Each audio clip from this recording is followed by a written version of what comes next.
Então, hoje a gente vai estar falando sobre... A gente vai estar dando continuidade sobre família. Eu queria que você abrisse sua Bíblia no Salmo de número 127. E a gente vai ler o 127 e o 128, tá bom? A gente vai falar um pouquinho sobre isso. E eu queria trazer uma palavra para os nossos corações, para nos fortalecer no chamado nosso como mulher, nosso chamado como homem, nosso chamado como filho. E esses dois salmos, ele consegue trazer para nós um entendimento bem amplo. O Senhor tem me tocado o coração sobre falar sobre os atributos de Deus. Né? O que é atributo de Deus? Atributo de Deus é quem Deus é. São as qualidades de Deus. E Deus é infinito em qualidades, em atributos. Por que há uma necessidade da gente falar de Deus? Porque as pessoas não conhecem Deus. Parece bobeira. Você talvez vai falar para mim assim, não, mas eu sei quem Deus é. Mas você sabe que Deus é onipresente, onipotente? Você sabe que Deus é onisciente, sabe de todas as coisas? Você sabe que Deus é autossuficiente? Dudu estava contando aqui sobre uma pesquisa que fizeram com as crianças. Foi aqui no Rio? Foi aqui no Brasil ou foi lá fora? Uma pesquisa que fizeram com crianças, perguntando o que as crianças imaginavam de Deus. É como se a gente pegasse Cauã, pegasse o David, né? Crianças nessa base de idade, 10 anos, perguntaram para elas quem elas acharam que era Deus. Elas falaram, na sua maioria, que Deus era um velhinho que estava lá, sentado no trono, barbudo, velhinho, com a bengala. Com certeza tinha Parkinson, né? Devia tremer as crianças na cabeça da criança. E perguntaram para as crianças assim, mas ele sabe mexer em celular, Deus? Eles, não, meu pai não sabe direito, como que Deus vai saber? E, às vezes, a gente acha engraçado, porque a mentalidade de criança é de imaginação, mas, às vezes, a gente tem dificuldade de entender quem é Deus. Então, quando a gente lê um pouquinho, eu vou falar um pouquinho sobre isso, depois eu vou entrar no tema de hoje, Deus, ele é independente. Deus não existe. Deus é. Por que não existe? Porque quando a gente fala de existência, é uma coisa que não existiu e passa a existir. Certo? Eu existo. Por que eu existo? Porque eu nasci lá da minha mãe, do meu pai, eu passei a ser. Eu sou Ana, eu tenho um DNA, eu sou uma pessoa. Deus não existe, Deus é. Deus, ele é autossuficiente, ele é independente. Deus, na sua glória, na sua majestade, soberania, ele não depende de ninguém, nem de nada. Deus não estava sozinho lá no universo e falou assim, vou criar um pessoal para eu poder me aborrecer com eles. Porque é isso que a gente faz com Deus o tempo todo. Não, Deus, na sua autossuficiência, no seu autopoder, em tudo que ele faz, tudo que ele é, ele resolveu. Ele resolveu, porque é isso que ele faz, ele resolve e ele faz. Ele resolveu criar a família. E através da família, quando a gente lê lá em Gênesis capítulo 2, quando Deus pega ali o homem e fala assim, não é bom que o homem esteja só. Porque Deus já tinha criado no 6º dia, Deus criou todas as coisas, criou os animais, e olhou para o homem e falou, Deus falou, não foi o homem que chegou para Deus e falou, olha, Deus, eu estou muito chateado com o Senhor porque eu estou aqui sozinho. Não, ele disse, Deus falou, não é bom que o homem esteja só. Então, Deus viu que o homem não pode ser sozinho. Vocês estão entendendo? Deus é autossuficiente, mas você não é autossuficiente. Deus não depende da gente, não depende de nós para nada, mas você depende dessa pessoa que está do teu lado. Você depende dela.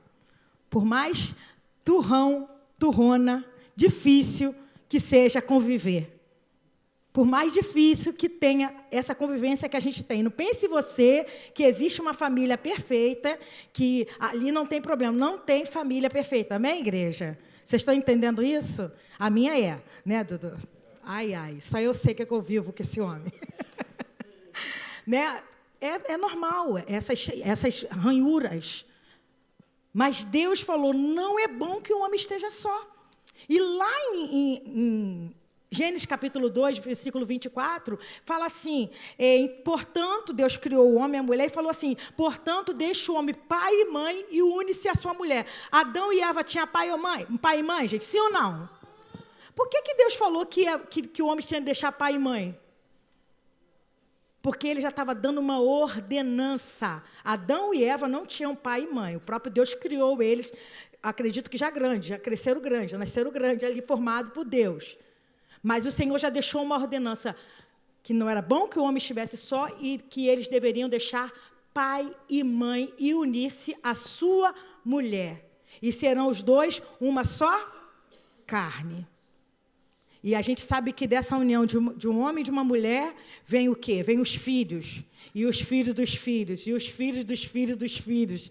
E por isso que nós estamos aqui. Então, Deus não fez a família porque Ele estava entediado com tudo. Ele criou a família para que a família manifestasse o seu amor. Ele criou a família para que a família vivesse os seus propósitos. Ele não criou a família porque ele achou assim, vou criar aqui, não tenho nada para fazer. Não. Tudo que Deus fez tem um propósito. Nada criado por Deus foi criado para nada. Deus viu e fala, haja luz e houve, haja isso e houve. Tudo que Deus fez tem funcionamento. Tudo que você vê no mundo tem o seu papel. Até as bactérias têm o seu papel. Eu estava conversando com uma amiga minha essa semana, e ela passou muito mal com o filho passou muito mal, e teve um problema até de uma bactéria que perfurou um tímpano do menininho, porque a infecção foi tão violenta que o menino quase perdeu a audição. E sabe o que a médica explicou para ela? Que está tendo um surto muito grande das crianças ficarem doentes. Vocês estão vendo? Quem vai no UPA, quem está indo nos hospitais, que se tem 5 pessoas doentes adulto, tem 15 crianças para 5 pessoas. Por quê? Porque as crianças ficaram esse tempo de pandemia fora da escola. E sabia que teus filhos conviverem em escola, em sociedade, faz com que ele se proteja? Porque a união de bactéria com bactéria faz dele mais forte, ele fica imune. Então, quando a gente tirou nossas crianças das escolas por causa do Covid, por causa da pandemia em si, as crianças ficaram acostumadas com que bactéria? Com a bactéria da sua família. As crianças voltaram para a escola. Está tendo surto imenso, porque as crianças tiveram que voltar a lidar com as outras bactérias de outras crianças, e elas estão sem imunidade. Então, gente, a gente foi feito para viver juntos. Bactéria com bactéria. A gente com as nossas debilidades, um arranhando o outro, um ajudando o outro, um fazendo o outro ficar forte, um fazendo o outro ser fortalecido. Então, não tem como a gente se isolar, falar, mas eu estou cansada porque eu só me aborreço, eu só me dou mal quando eu vou me unir com alguém, quando eu estou em amizade com alguém, quando eu estou em sociedade. Mas Deus nos fez exatamente para a gente viver junto, com toda a dificuldade e luta que é. Estão entendendo até aqui? Vamos ler o texto? Salmo 127, eu vou ler o 127 e o 27 e 28 junto, tá, igreja? Depois a gente vai estar falando um pouquinho sobre cada um. Se o Senhor não edificar a casa, em vão trabalham os que a edificam. Se o Senhor não guardar a cidade, em vão vigia a sentinela. Inútil vos será levantar de madrugada, repousar tarde, comer o pão de dores, pois assim dá ele aos seus amados o sono. Eis que os filhos são herança do Senhor, o fruto do ventre, o seu galardão. Como flechas na mão de um homem poderoso, assim são os filhos da mocidade. Bem-aventurado o homem que enche deles a sua aljava. Não serão confundidos, mas falarão com os seus inimigos à porta. 128. Bem-aventurado aquele que teme ao Senhor e anda nos seus caminhos. Pois comerás do trabalho das tuas mãos, feliz serás e te irá bem. A tua mulher será como a videira frutífera ao lado da tua casa, os teus filhos como plantas de oliveira à roda da tua mesa. Eis que assim será abençoado o homem que teme ao Senhor. O Senhor te abençoará desde Sião, e tu verás o bem de Jerusalém todos os dias da tua vida, e verás os filhos de teus filhos e a paz sobre Israel. A gente consegue entender nesse salmo assim, uma profundidade que o salmista ele quis trazer para nós sobre a família. O Salmo 127 e o Salmo 128 não tem relato de quem escreveu. Quem escreveu, os historiadores acreditam que foi Salomão. Salomão foi um homem muito sábio, né? Um homem que Deus deu muita sabedoria. Em determinado momento, quando ele ia assumir o reino do Pai, ele teve um sonho de que o Senhor perguntava para ele o que ele queria, e ele falou que queria sabedoria. Ele não pediu riqueza, não pediu nada, ele pediu apenas sabedoria. E ali, através da sabedoria, ele fez um reinado muito lindo. Foram, assim, 13 anos de construção da casa, do templo, de tudo. Não teve guerra, mas no meio disso Salomão se perdeu. Salomão teve 1000 mulheres. Salomão teve 300 mulheres e 700 concubinas. E nisso ele se prostituiu, porque as suas concubinas tinham seus deuses, ele fez templos para as suas concubinas, e nisso ele se misturou. Mas Deus, quando criou a família, Deus, quando criou o homem e a mulher, não criou o homem para ter várias mulheres. Não. A Bíblia fala, deixa o homem, pai e mãe, e se une à sua mulher, não se une às suas mulheres. Mas por causa do pecado, por causa de outras coisas mais, os homens, eles se embrenharam nesse caminho que a gente sabe que acontece. Então, o que acontece nesse texto aqui que Salomão ele começa a escrever? Se o Senhor não edificar a casa, em vão trabalham os que edificam. Se o Senhor não guardar a cidade, em vão vigia o sentinela. A sua família é a sua casa. É o seu espaço de segurança, é o teu lugar de conforto, é o teu lugar onde você trabalha para que ela cresça, é o teu lugar onde você trabalha para fazer uma obra, é o lugar onde você agita para que teus filhos tenham educação, estude numa boa escola, tenham uma boa explicação de tudo. Mas uma coisa importante que ele fala aqui, se o Senhor não for o centro da tua casa, se o Senhor não for o centro da sua família, da minha família, da nossa família, você pode se esmerar muito. Você pode trabalhar muito, você pode fazer muitas coisas bacanas para a sua família, mas ela vai ruir, porque ele trata a casa como uma edificação. E a gente sabe que uma edificação, uma casa, uma obra, você faz a casa hoje, você daqui a algum tempo, você vai ter que mexer naquela obra, porque começa a soltar, às vezes, um reboco da parede, a parede já está pintada, arriscada, quando você tem criança, você tem que pintar, às vezes o teto está chovendo, você tem que ir lá passar alguma coisa, ou botar um telhado, a família, ela precisa de manutenção para ela poder subsistir. Vocês estão entendendo, igreja? E através do Senhor, edificando a nossa casa, Ele vai nos dando as condições da gente ver as brechas que está dentro da nossa casa. Por quê? A brecha da minha família não é a mesma brecha na casa do Henrique e da Margarete, que não é a mesma brecha da casa da Magna com o Elcinho. São situações, são casas, situações que a gente precisa rever, e o que eu preciso mudar, talvez não é o que a Kátia, com Paulo, precisa mudar, vocês estão entendendo? Quem vai me orientar para que eu mude a minha casa, para que eu veja as brechas que estão dentro da minha casa? Sou eu? Será que sou eu, que sou muito boazinha? É o próprio Deus. Por isso que ele fala, se o Senhor não edificar, a gente vai trabalhar e morrer onde? Na praia, como a gente fala no ditado. Por isso da importância do Senhor edificar a nossa casa, da gente pedir ao Senhor sabedoria para ser uma melhor esposa, para ser um melhor marido, para que filhos sejam obedientes. Eu tenho Paulinho e Rafael, né? Rafael é muito diferente do Paulinho. Os dois receberam talvez a mesma educação, porque a idade deles é muito perto uma da outra, não teve aquela discrepância de ter filhos com uma certa idade, você ter um bebê. Cresceram juntos, mas são duas pessoas distintas. Uns a gente teve que pegar firme em algumas coisas, outros a gente teve que pegar firme em outras coisas. E hoje eles estão aqui, homens formados, que eu olho, eu me orgulho dos meus filhos. Mas se eu falar para vocês que a gente tem mérito, a gente tem, eu acredito que a gente tenha mérito em que sentido? Em ouvir a voz do Senhor. O nosso mérito é esse. Em ter o temor ao Senhor para ensinar nossos filhos a andar no caminho do Senhor. Porque talvez, na nossa caminhada, se Rafael olhasse para mim como ele olha, e Paulinho olhasse para mim, para o pai dele, como ele olha, e se guiasse só pelo que a gente faz, eles iam tropeçar muito, porque eles iam ver que a gente erra muito. E todos nós erramos muito. Mas se o Senhor edificar a sua casa, você tem um vencedor do teu lado. Quem é o vencedor? O próprio Deus, que vai te orientar para que você corrija, para que você chame atenção, para que você abrace. Porque, gente, tem coisas que são tão importantes como um abraço. E eu tenho um irmão mais velho, né? Eu tenho um irmão mais velho.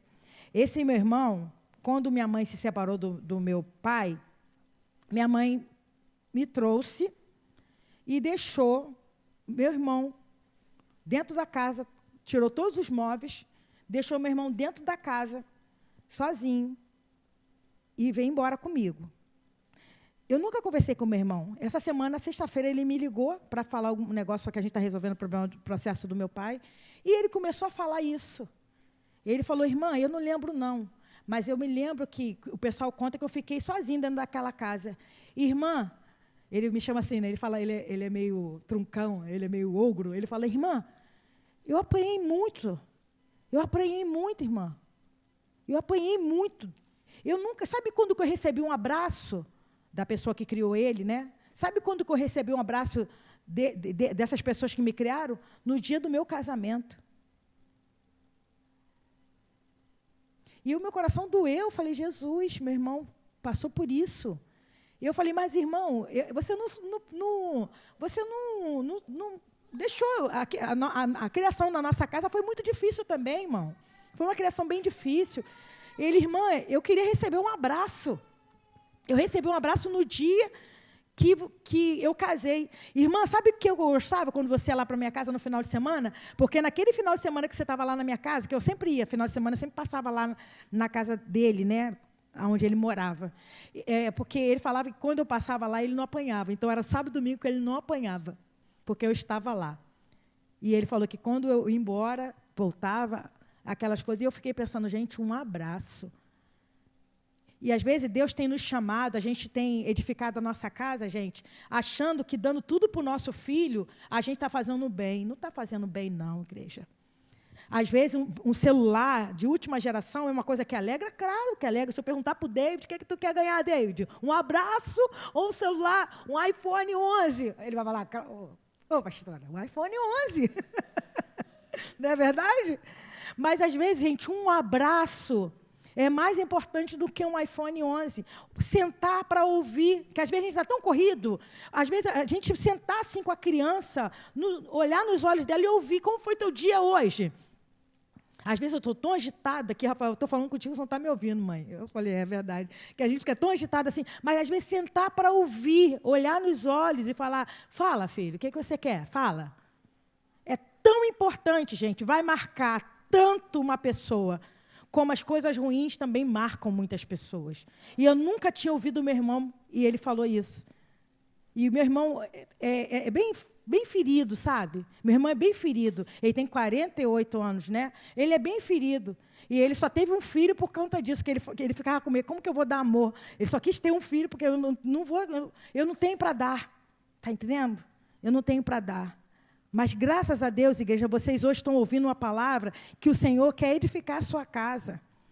Quem vai casar aí, ó, amém, igreja? Já cria os filhos com muito amor, muito carinho. Dê dinheiro, dê mesada, dê o que tiver que dê, mas dê amor, dê o temor ao Senhor. Dê a conversa, aquela sentada na mesa, que a gente nem faz mais isso, gente. A gente teve que voltar à prática de sentar na mesa e orar. Então, a gente senta lá na mesa, a mesa está lá em casa, a gente senta na mesa, porque era sentado na cama, vendo televisão, comendo lá comida. Uma coisa que é simples, sentar na mesa e orar. Né, Margarete? Tão bom, né? Sentar na mesa e orar. E naquela conversa ali, mesmo que esteja um de bico com o outro, começa a conversar, daqui a pouquinho já está tudo bem. Se o Senhor edificar, a gente vai conseguir viver coisas simples. Porque família, gente, não é ter muito. Se vocês olharem para famílias antigas, como que eram as famílias antigas? Quantos filhos tinham as famílias antigas? Não era um só, não eram 2, eram 10, 15. Todo mundo comia. Todo mundo fazia as tarefas de casa. Hoje a gente vai pedir para fazer uma tarefa em casa, é uma briga danada. Nossos filhos hoje não sabem fritar um ovo, né? Fazer um quinojo, miojo. Não sabe? Porque a gente acha, eu não quero que meus filhos passem o que eu passei. Gente, eu sou o que sou, fruto do que eu passei. Eu tive uma vida sofrida e eu sou o que sou. Por isso que a gente sempre teve cuidado de não mimar muito as crianças. Primeiro porque são homens. Menina, a gente ainda dá uma tréguazinha, né? Mas homem é homem, né? Por causa disso, porque a gente é fruto daquilo que a gente viveu. E, às vezes, a gente quer essa facilidade, a gente quer dar tudo, dar aqui, dar ali. Deixa Deus edificar a tua casa. Uma das coisas que Deus vai mandar você fazer é corrigir. E com vara. O governo não quer que você corrija, não. Por causa dos abusos que a gente vê aí, realmente, é muito abuso, que as pessoas espancam criança realmente, não querem que você nem corrija. Uma das coisas que Deus vai falar, corrija seu filho. Porque se o Senhor não guardar, não pensa você que você vai guardar. Se o Senhor não edificar em vão trabalho, e se o Senhor não guardar, você pode tentar guardar de todos os jeitos. Você vai fazer tudo em vão. Aí uma coisa que ele fala aqui, eu quero fazer comparar com o versículo do 128 também. O versículo 127, 2 fala assim, inútil vos será levantar de madrugada, repousar à tarde, comer o pão de dores, pois assim dá eles aos seus amados sono. 128, versículo 2, fala assim, pois comerás do trabalho das tuas mãos, feliz serás e te irá bem. Quando a gente lê o versículo 2 do 127, ele fala que vai ser inútil trabalhar. Inútil vos será levantar de madrugada. Parece que ele está dizendo assim, não precisa trabalhar não, pode ficar tranquilão, de boa, para quê? Vai ser inútil você trabalhar de madrugada, comer o pão de dores, pois Deus vai dar para você enquanto você dorme. Aí tem gente dormindo até meio-dia, porque vai que Deus dá. Não. Ele está dizendo para ali, aí quando chega no 128, 2, pois comerás do trabalho das tuas mãos, feliz será e tudo te irá bem. O que ele quer dizer? Você precisa trabalhar. Tá bom? Precisa trabalhar. Precisa trabalhar em casa, precisa trabalhar na rua, precisa trabalhar. Mas se você trabalhar achando que o teu sustento vem do teu trabalho, aí você está errado. Sabe por quê? O nosso sustento não vem do nosso trabalho. Pastora, mas eu acordo 4 horas da manhã, pego o Uber, vou lá para longe, lavo meu carro 4 horas da manhã lá, não sei o quê. É, isso aí, está certo. Mas quem dá o sustento é o Senhor. Por isso que ele fala, inútil vai ser, se você achar que é você, vai ser inútil levantar, porque enquanto você descansar em Deus, é aí que você vai ver a provisão de Deus na sua vida, na sua família, na sua casa. Mas é do trabalho da tua mão que tu vai comer, tu tem que trabalhar. Está entendendo? E hoje a gente nem pode. Antigamente, as mães, né, elas realmente ficavam em casa, né, aqui, até no versículo 128, 3 fala, a tua mulher será como a videira frutífera. A mulher, ela cuidava de toda a casa, de tudo dentro de casa. Hoje a mulher, além de ter que cuidar das coisas de casa, a mulher hoje também tem que sair para trabalhar muitas vezes. Muitas mulheres saem para trabalhar. Muitas mulheres também correm atrás do pão. Mas se o Senhor não abençoar, inútil vos será. Você pode estar ganhando 10 mil, você pode estar ganhando 20 mil, você pode estar ganhando um salário, você pode estar ganhando nada, mas vai ser inútil, porque o que Deus ele quer nos ensinar é, dependam de mim, descansem em mim. Eu sou a provisão de vocês. Porque, gente, uma coisa que a gente tem, uma dificuldade que a gente tem de entender é sobre prosperidade. Prosperidade não significa ter muito dinheiro ou não ter nenhum dinheiro. Prosperidade significa não ter falta de nada. Certo? Então, tem pessoas que ganham 10 mil e não são prósperas. Porque elas ganham 10 mil, mas elas gastam 20 mil. Como uma pessoa assim é próspera? Vocês estão entendendo? A prosperidade é não ter falta de nada. É você ganhar, vou dar um exemplo, R$1.000, e você viver de R$1.000 e ser feliz com aquele R$1.000. Não ficar cobiçando quem ganha 10 mil, quem ganha 20 mil, quem ganha 2 mil. É você viver de R$1.000 e saber que a tua condição é de viver de R$1.000. Amém, igreja? Vocês estão entendendo?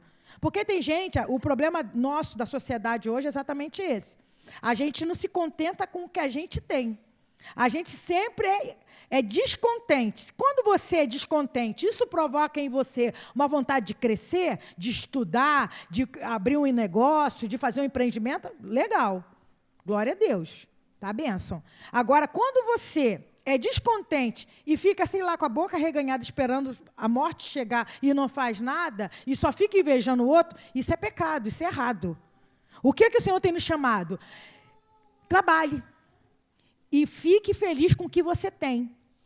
Se teu salário te dá a chance de viajar uma vez por ano, glória a Deus por isso. Se teu salário te dá a condição de você comer, e todo final de semana comer uma pizza, aleluia. Ah, mas tem fulano que posta lá na internet que vai toda semana, que todo dia come pizza. Primeiro, gente, comer pizza todo dia não faz bem, não. Tá? Já vou falando. Não faz bem. E outra coisa, fulano é fulano, ciclano é ciclano, e você é você. Seja feliz com o que você tem. Seja grato com o que você tem. Trabalhe com alegria. Quer crescer? O mundo é cheio de oportunidades. Vou pegar uma frase da Kátia. O dinheiro está no mundo. A gente tem que trazer o dinheiro para a nossa mão. Como que a gente traz o dinheiro para a nossa mão, Kátia? Trabalhando, vendendo nossos artesanatos, Ultrafarma e outras coisas mais, nossas bonecas, fazendo frete, fazendo Uber, fazendo tantas coisas, colchas também. Vocês estão entendendo? Porque a gente, às vezes, fica assim, pensando que Deus vai vir com uma herança. Gente, é bom eu receber herança, mas herança é uma coisa que eu estou com uma herança na justiça e só Jesus. Graças ao Senhor por Ele ser minha provisão e graças ao Senhor porque Ele tem nos dado trabalho. A tua mulher será como uma videira frutífera aos lados da tua casa e teus filhos como plantas de oliveira à roda da tua mesa. Valorize a mesa, valorize sentar à mesa, valorize viver em família, valorize o teu alimento cotidiano. Qual é o teu alimento cotidiano? Ah, eu como arroz. Lá em casa, tradicionalmente, a gente come arroz, feijão, um ovinho, ou um frango, ou uma carne assada com batata, ou uma salada. Gente, valorize o que você tem. Valorize a bênção do Senhor sobre a sua casa. Pastora, hoje não está dando muito para comer carne. Não dá, mas tem o frango, não dá? Não está o franguinho lá? Estou enjoada de frango, tem a carne moída, estou enjoada de carne moída. Gente, tem tanta coisa. Tem tanta coisa. Que não entra na nossa boca murmuração, que não entra na nossa boca esse descontentamento porque a gente viu alguém comendo alguma coisa, ou porque a gente tem. Hoje a gente vai ter uma mesa farta ali maravilhosa, para a glória do Senhor. Uma mesa aqui para a gente comer. Talvez a nossa realidade esteja meio apertada, porque não está fácil para ninguém, mas que a nossa vida esteja debaixo da bênção do Senhor. Que a nossa vida seja guiada pelo Senhor. Esse teu filho, olha para esse teu filho que está aí do teu lado, estou olhando para o meu, olha para esse teu filho aí, olha para o teu filho aí. A Bíblia fala que os filhos são herança do Senhor, o fruto do ventre, o seu galardão. Olhou para o teu filho? Não é teu. É teu, mas não é teu. É teu, mas não é teu. Por que é teu? Porque você teve, mas não é teu, porque é do Senhor. Herança. Preciso cuidar, ensiná-lo o quê? O que eu preciso ensinar para meu filho? Ter uma boa educação, falar bom dia, boa tarde, boa noite? Sim. Ser cavaleiro, ser uma menina bem comportada? Sim. Mas eu preciso ensiná-lo o caminho do Senhor. Porque é herança de quem? Do Senhor. Não é herança minha. Hoje nem educação as crianças mais têm. Quando vai, pega o ônibus, o Dudu falou, pega o 864 na hora que o pessoal está vindo da escola. Não dão lugar mais para nenhuma senhora se sentar, não tem mais isso. Um senhor de idade, coitado do Dudu, fica ali, ninguém dá mais oportunidade. Ensina teu filho a ter bons modos, mas pastora, meu filho é um no meio do monte. Ensina para ele a ser uma criança educada, a falar bom dia, boa tarde, boa noite, muito obrigado. Uma coisa que eu acho bonita no Rafael, vou expor ele aqui agora. Rafael sabe pedir perdão. Rafael faz qualquer coisa, depois Rafael vem, mãe, me perdoa. Eu até esqueço do que é o perdão dele. Mãe, me perdoa? Pelo quê? Não, porque aquela hora eu fiz assim, eu falei assim. Eu acho isso tão bonito, gente. Paulinho não é de pedir perdão, não. Paulinho é mais sem vergonha. Não, ele pediu perdão ao pai também, esses dias. Também pediu. Tá entendendo? Eu acho bonito isso. que evolua, que cresça no conhecimento, porque é herança do Senhor. Que os nossos filhos, que a nossa casa seja abençoada. E eu vou terminar lendo 128, Bia, o versículo 5 e o versículo 6. O Senhor te abençoará desde Sião, e tu verás o bem de Jerusalém em todos os dias da tua vida, e verás os filhos de teus filhos e a paz sobre Israel.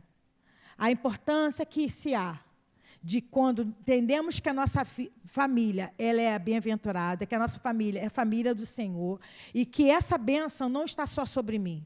Essa bênção está sobre mim, essa bênção está sobre o meu filho, essa bênção está sobre o filho dos meus filhos, até 1000 gerações. Eu sou fruto de uma família que, a família da minha mãe, todo mundo, pelo que eu sei, era ímpio, mas a família do meu pai, o pessoal, todos eles são cristãos. E com 11, eu acredito fielmente que a bênção do Senhor está sobre a minha casa por causa da minha família paterna. Vocês estão entendendo? Já tentou fugir? Elane, que também tem família cristã, já tentou fugir da presença do Senhor? Não consegue, porque foi criado dentro do temor do Senhor. Então, gente, quem não teve oportunidade de ter uma família que veio dentro da bênção do Senhor, Deus está te dando uma oportunidade de criar seus filhos na bênção do Senhor. Quem Deus usou para converter a vocês? Não foi alguém da tua família? Eu me lembro da Salete comentando do seu irmão, não foi, Sal? Teu irmão, que foi um instrumento de Deus. Alguém da família. Alguém da família. E quem sabe não é você que vai ser o abençoador para que veja a bênção dos filhos dos teus filhos e a paz sobre Israel, sobre Bangu, sobre Senador Camará, sobre Campo Grande, sobre todo lugar que o Senhor nos colocar em nome de Jesus. Deus não usa árvore, gente. Deus usa gente. Deus usa a tua vida. Que você seja uma bênção em nome de Jesus. Que a sua casa seja uma bênção em nome de Jesus. Os casamentos que vão começar, sejam bênçãos que começaram, Paulinho, né? Sejam uma bênção em nome de Jesus. Tem casamento que começou e já acabou. Já acabou. A gente viu, a gente estava lá, a gente abençoou. Mas a bênção, gente, não vem só daqui, não. A bênção vem dali também. A bênção vem de um comprometimento de um tendo com o outro e falar assim, eu vou lutar por você. Casamento é luta um pelo outro o tempo todo. Vocês estão entendendo? Em oração, em pedir ao Senhor para guardar, em pedir ao Senhor para abençoar. Amém, igreja? Vamos